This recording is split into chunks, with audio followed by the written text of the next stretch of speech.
Hallelujah. Adomfo ne mobrohomfo agya yɛda wase anɔpɛ so ne yɛdi ne yie. Wama wo nsa so ama nneɛma nyinaa nso ayɛ den.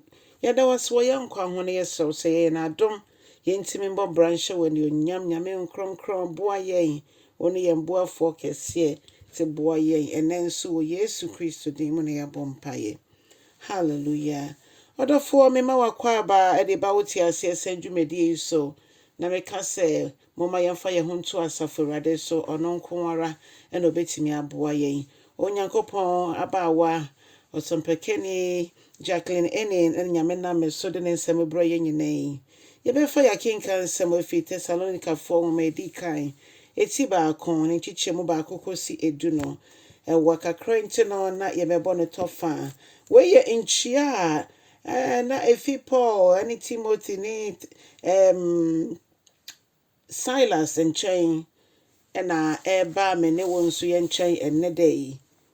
Ɛyɛ nkyia a efiri ɔmo nkyɛn sɛ ɔmo yɛ Yesu Kristo nkoa.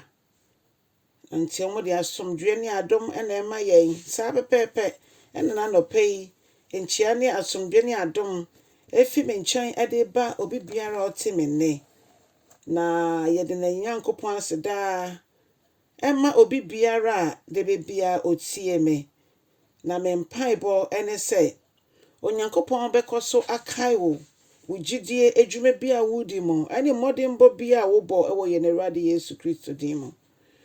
Nea Paul nom ɛkaayɛ ɛna onyame nam me so ka kyerɛ w'anɔpɛ yi nso.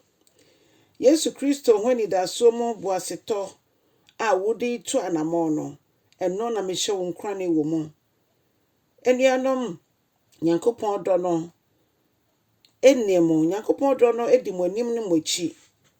Nti asɛmpa a Onyankopɔn nam Paul no so ka kyerɛ yɛn ne sɛ Onyankopɔn n'asɛm aba yɛn nkyɛn no yɛmmɔ ho mmɔden. Yɛma ho nkronkron ne mmoa yɛn. Na meka yɛfi mmienu na aba ɔsɛ yɛda Nyankopɔn ase daa ma mo nyinaa. Na yɛbɔ mo din yɛ mpaebɔ mu. Na daa yɛkae mo gyidie adwuma ɛne mo dɔ mmɔdenbɔ ne yɛn Awurade Yesu Kristo ho anidasoɔ mu boasetɔ. Yɛn Nyankopɔn ne yɛgya anim. Nanso nuanom a Onyankopɔn ɛdɔ mo, yɛnim mo yie a mo yam yie a ɛyɛ sɛ moma asɛmpa no sɛ yɛn asɛmpa no ama mo nkyɛn asɛm mu kwa. Na mmom ɛba ahoɔden ne nkronkron ne ɛso nteaseɛ bebree mu nso. Sɛdeɛ monim sɛ monti yɛbɔ yɛn bra ɛfa wɔ mo mu. Na mo nso moayɛ yɛn ne Awurade asuafo ɛne hom kronkron mu anigye agye asɛm no ahohiahia mu pii. Na ama mo ayɛ nhwɛsoɔ ama wɔn a wɔgyidie ɔbɔ Makedonia ɛne Akaya nyinaa. Na mene wɔn nso baabi a yɛwɔ biara no yɛabrabɔ nsɛnda hɔ no sɛdeɛ Paul no mo de ayɛ nsɛnda hɔ ama yɛn ne yɛka yɛnya afotusɛm wɔ mu. Nyame na ɔmo so kyerɛtoɔ. Onyankopɔn yɛ kyerɛkyerɛfo. Onyankopɔn brɔfo bɛka sɛ he's a writer. Ɔyɛ kyerɛkyerɛfo bibia ɔpɛ sɛ yɛtwerɛ to hɔ. Na ekyimma nso ɛbɛhu bi, ɛbɛhwɛ bi, ɛbɛte bi. Yɛabrabɔ nso ɛyɛ ahwɛdeɛ a sɛ obi nim Awurade na ɔhwɛ yɛn a ɛsɛ sɛ onya mfasoɔ. Obia wɔ ne sintɔdeɛ nanso nkronkron ɛne yɛ ahoɔden. Ɛno nti moma yɛma Nyame nkronkron kwan na ɔyɛ yɛn mu adwuma. Na Onyankopɔn ɛmfa yɛn ɛnsie ne mu. Yɛkae nkron no a ɔse na wɔn ara wɔka sɛdeɛ moadane afiri ahoni ho aba Nyankopɔn nkyɛn sɛ mobɛsom Nyankopɔn teasefoɔ nokwafoɔ no.